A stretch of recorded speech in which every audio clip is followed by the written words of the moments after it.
آج کے اس دور میں لوگ جنات پر یقین نہیں رکھتے، مگر یہ سچ ہے کہ جہاں انسان بستے ہیں وہیں پر جنات کے بسیرے بھی ہوتے ہیں۔ یہ آگ سے پیدا ہوئی خلائی مخلوق کہلاتی ہے جو عام طور پر نظر نہیں آتی۔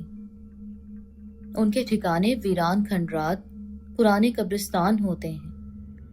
مجھے بھی جنات پر یقین نہیں تھا، مگر ایک دن میرے دوست کے ساتھ ایک عجیب واقعہ ہوا۔ تب سے میں تسلیم کر گیا کہ اشرف المخلوقات کی طرح جنات کی بھی دنیا آباد ہے۔ انسانوں کی طرح یہ بھی شادیاں کرتے ہیں، ان کے بھی خاندان ہوتے ہیں۔ جس طرح اچھے برے انسان ہوتے ہیں، اسی طرح یہ بھی اچھے ہوتے ہیں اور انتہائی کمینے بھی۔ سردیوں کے دن تھے، ہر بشر مغرب کی نماز پڑھتے ہی اپنے اپنے لحافوں میں گھس جاتے تھے۔ جمال اس وقت ڈیوٹی پر جانے کی تیاری کر رہا تھا۔ رات کی ڈیوٹی تھی، گھر سے تقریباً 20 کلومیٹر کا سفر تھا۔ نہر کنارے، ویران، سنسان راستہ، دن دہاڑے بھی جہاں سے گزرتے ہوئے خوف آتا تھا۔ راستے میں ایک پرانا قبرستان پڑتا تھا۔ جب جمال ڈیوٹی پر جاتا، دور دور سے گیدڑوں کے چیخنے کی آوازیں ماحول میں ارتعاش پھیلا رہی ہوتی تھیں۔ کہیں کہیں آوارہ کتوں کے بھونکنے کی آوازیں سنائی دیتی تھیں۔ ایک دن حسب معمول جمال ڈیوٹی پر گیا۔ اس دن کام تھوڑا تھا جو جلد ہی ختم ہو گیا۔ جمال کو گھر جانے کی سوچی، کیونکہ آفس میں سونے کے لیے کوئی انتظام نہیں تھا۔ جمال بائک لیے آفس سے نکل پڑا۔ خوب اندھیرا، رات کو اپنی چادر میں لپیٹ چکا تھا، اوپر سے قہر کی سردی۔ ہاتھ تو کیا، پورے کا پورا جسم سردی سے سن ہو رہا تھا۔ موٹر سائیکل پر ویسے بھی ہوا زیادہ لگتی ہے۔ جمال سردی سے تھر تھر کانپ رہا تھا۔ ابھی آدھا سفر باقی تھا کہ نہر کنارے خوب اندھیرا تھا۔ تھوڑا دور پرانا قبرستان آتا تھا۔ جمال کا تو خوف سے برا حال تھا۔ اب پچھتا رہا تھا کہ کاش آفس سے نہ نکلتا۔ سہمے سہمے اپنے خیالوں میں گم محو سفر تھا کہ اچانک شور برپا ہوا، جیسے کوئی ہنگامہ ہو، کسی کی بارات آ رہی ہو۔ مگر اس وقت گھپ اندھیرے میں، جبکہ ارد گرد کوئی بشر نظر نہیں آتا تھا، جمال کے خوف سے پسینے چھوٹ رہے تھے۔ سخت سردی میں بھی پسینے سے شراپور تھا۔ اچانک بائک کے آگے کوئی چیز نمودار ہوئی۔ جمال نے بائک روکی ہی تھی، پھر اسے ہوش ہی نہ رہا۔ ایک دن جمال نے مجھے یوں بتایا کہ جب ہوش آیا تو اپنے آپ کو عالیشان محل میں پایا۔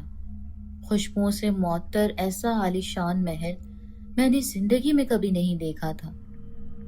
ابھی چاروں طرف کا جائزہ لے ہی رہا تھا کہ دروازہ کھولا۔ ایک قوی ہیکل لڑکی اندر داخل ہوئی۔ ڈراؤنی شکل، لمبے لمبے ناخن، ہاتھوں پہ بال ہی بال تھے۔ کم از کم انسان تو ایسے نہیں ہوتے۔ میں سوچ ہی رہا تھا کہ میں یہ کہاں آ گیا ہوں۔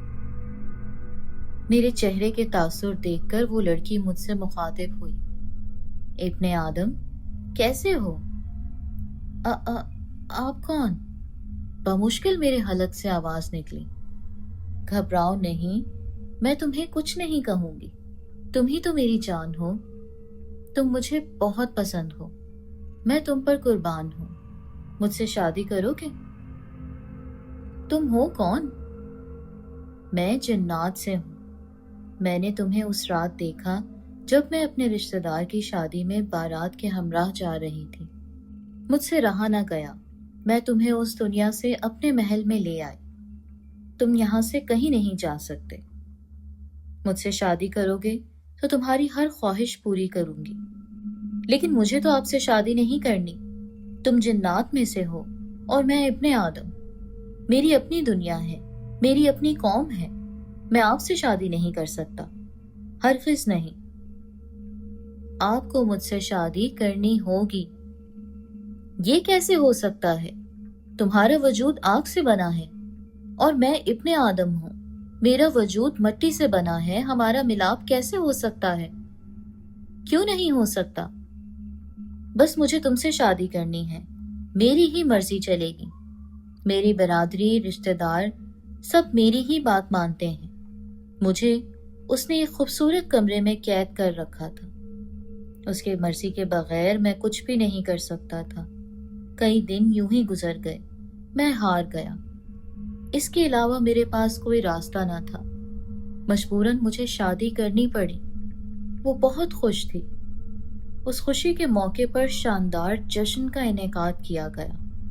रात के गहरे होते ही उसकी बरादरी जमा हो गई। इंसानों की तरह ढोल बाजे वाले आए, गीत गाए गए, डांस हुआ, रक्स हुआ, रंग रंग के खाने तैयार किए गए, खूब हल्ला गुल्ला हुआ। आज तो मुझे कोई भी बदसूरत नहीं लग रही थी। हसीन से हसीन लड़कियां शरीक थीं। ऐसा लगता था सारा हुस्न यहाँ उमड़ आया है। रात के आखिरी वक्त में जश्न खत्म हुआ तो सभी अपनी अपनी मंजिल की तरफ रवाना हो गए। वो रात आखिर गुजर गई। नए सफर का आगाज हो चुका था। नई जिंदगी की शुरुआत हो चुकी थी। मेरी बीवी हद से ज्यादा मुझसे मोहब्बत करती थी। मुझे अपने साथ लिए मुख्तलिफ इलाकों की सैर करवाती। जिस चीज की तलब होती फौरन हाजिर कर देती। सब कुछ पाकर भी मैं खुश नहीं था। मैं अपनी दुनिया में जाना चाहता था। मुझे अपनी अम्मी जान बहुत याद आ रही थी। ऐसा लगता था जैसे सदियां गुजर गई हों। दिल हर चीज पाकर भी खुश नहीं था। न जाने क्या चीज थी जो उकसा रही थी। यहां मुझे कोई परेशानी नहीं थी, फिर भी मैं निजात चाहता था, वो भी अपनी बीवी से, अपनी शरीके हयात से, जो तन मन से मुझे अपना मान चुकी थी। वक्त का पंछी महवे परवाज रहा। दिन सालों पर मुहीत होते गए। मेरे उससे 2 बच्चे भी हो गए, बिल्कुल माँ की तरह शक्लो सूरत। बेटा 2 साल का और बेटी 1 साल की थी। जब मेरी बीवी मुझे अपने किसी अजीज की शादी पर ले गई, वहां पर मेरी मुलाकात एक बुजुर्ग जिन से हुई जो बहुत नेक था। उस बुजुर्ग ने मुझे देखते ही कहा, आप इब्ने आदम से हैं ना? मैंने सर झुकाकर हाँ में जवाब दिया। अलैक सलैक होने पर मैंने अपनी तमाम कहानी उसके गोश गुजार की। मैं वापस अपनी दुनिया में जाना चाहता हूँ। बाबा जी, मैं सब कुछ पा कर भी खुश नहीं हूँ। आप ही मुझे नेक लगते हैं। क्या मुझे मेरी बीवी से निजात दिला सकते हैं? कोई नहीं बेटा, काम मुश्किल जरूर है, नामुमकिन नहीं है। उसने मुझे छोटा सा रुमाल दिया और कहा, जब भी मुझसे मिलने की तलब हो, इस रुमाल को सूंघ लेना, मैं हाजिर हो जाऊंगा। ये जादू वाला रुमाल है। अपनी बीवी को खबर ना होने देना, वरना कयामत बर्पा कर देगी। यूं मेरी उस नेक जिन से दोस्ती हो गई। मैं जब भी उदास होता रुमाल को सूंघ लेता। रुमाल का सूंघना होता कि नेक जिन हाजिर हो जाता। फिर हम ढेरों बातें करते। नेक जिन अल्लाह ताला की इबादत में मसरूफ रहता था। कई दफा मुझे अपने साथ भी ले गया। पल भर में दुनिया के एक कोने से दूसरे कोने में पहुंच जाते थे। नेक जिन ने कई हज कर लिए थे। मुझे औलियाए अल्लाह की महफिलों में ले जाते। मैं उसकी सोहबत में रहकर खुश था। उदासी खत्म हो गई थी। फिर एक दिन नेक जिन ने मुझे कहा, जमाल तैयार रहना, आज आपको आपकी दुनिया में छोड़कर आना है। पहले तो हम चंद घंटों के लिए मिलते थे, फिर मैं अपने बीवी बच्चों में आ जाता था। इस तरह मेरी बीवी को कोई शिकायत नहीं थी। मैं हस्बे वादा तैयार था। नेक जिन ने मुझे वापस अपनी दुनिया में पहुंचा दिया। वही रात का मंजर था। मेरी बाइक नहर किनारे खड़ी थी। मैं हैरान था कि उसका इंजन अभी तक गर्म था। मैं बाइक लिए काम पर चला गया। सब कुछ नॉर्मल था, जैसे कुछ हुआ ही नहीं। मेरे साथ क्या हुआ है, क्या नहीं हुआ, मुझे ही पता था। मेरे अलावा किसी को कुछ भी खबर ना थी। खैर, माँ जी मुझे एक आमिल के पास ले गई। आमिल ने अपने अमल शुरू कर दिए और जब मेरी बीवी को खबर हुई तो वो इंतकाम पर उतर आई। मुझे अजियत देने पर तुल गई। कभी बाइक को नुकसान पहुंचा देती, कभी मेरे घर में तोड़ फोड़ कर देती। मुझे बार बार धमकी दे रही थी कि मेरे पास चले आओ, इसी में तुम्हारी भलाई है, वरना मैं तुम्हें खत्म कर दूंगी। मेरी बीवी इंतकाम पर उतर आई थी। आखिरकार हम एक आमिल के पास पहुंच गए। आमिल ने अपने तमाम मंतर पर डाले, मगर वो काबू में ना आई। उल्टा आमिल साहब हाथ जोड़कर भाग गए।